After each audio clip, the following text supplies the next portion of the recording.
देश की राजधानी दिल्ली में प्रदूषण का लेवल जानलेवा स्तर पर पहुंच गया है।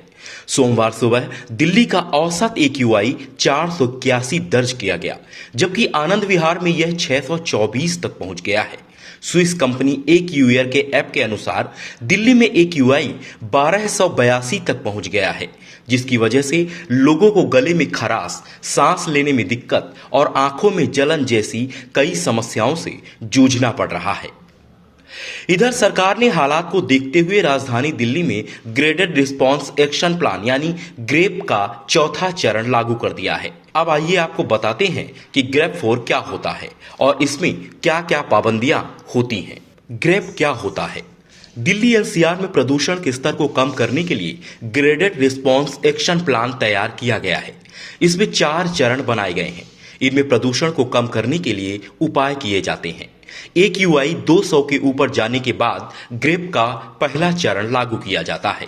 वहीं अब दिल्ली में ग्रेप का चौथा चरण लागू किया गया है, जिसमें कई तरह की पाबंदियां लागू की गई हैं। ग्रेप 4 में क्या क्या है प्रतिबंध? अब ग्रेप का चौथा चरण लागू होने से दिल्ली में सभी निर्माण कार्यों पर रोक लगा दी गई है। 10वीं और 12वीं के स्कूलों को छोड़कर सभी स्कूलों को बंद कर दिया गया है। 6ठी से 9वीं और 11वीं तक ऑनलाइन क्लासेस चला सकते हैं। दिल्ली में ट्रकों के प्रवेश पर रोक लगा दी गई है। सिर्फ आवश्यक सेवाओं के लिए ट्रक आ जा सकेंगे।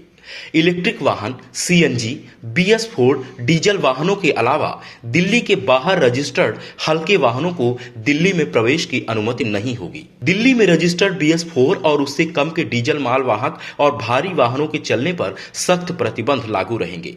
हाईवे, सड़क, flyover, overbridge, power transmission, pipeline, दूरसंचार आदि के लिए जारी परियोजनाओं के निर्माण कार्यों पर प्रतिबंध लागू रहेगा। दिल्ली और NCR की राज्य सरकारें नगर पालिका और प्राइवेट कार्यालयों को 50% क्षमता पर काम करने और बाकी को घर से काम करने की अनुमति देंगे। जहरीली हवा के प्रकोप से बचने के लिए क्या करें? हेल्थ एक्सपर्ट के मुताबिक घर से बाहर निकलने से बचें। अगर बेहद जरूरी है, बाहर जाना ही पड़ता है, तो मास्क जरूर लगाएं। चश्मा पहन कर रखें और आंखों को बार बार ठंडे पानी से धोते रहें। अगर आपके पास आई ड्रॉप हो तो उसका भी इस्तेमाल करें। अगर घर में एयर प्यूरिफायर है तो उसका भी इस्तेमाल करें। स्वस्थ खान पान आपके शरीर पर जहरीली हवा से होने वाले नुकसान से बचाने में मदद करता है। इसलिए फल, सब्जियां, जूस, सलाद, साबुत अनाज, ड्राई फ्रूट्स आदि का सेवन करें और पर्याप्त मात्रा में पानी पीते रहें।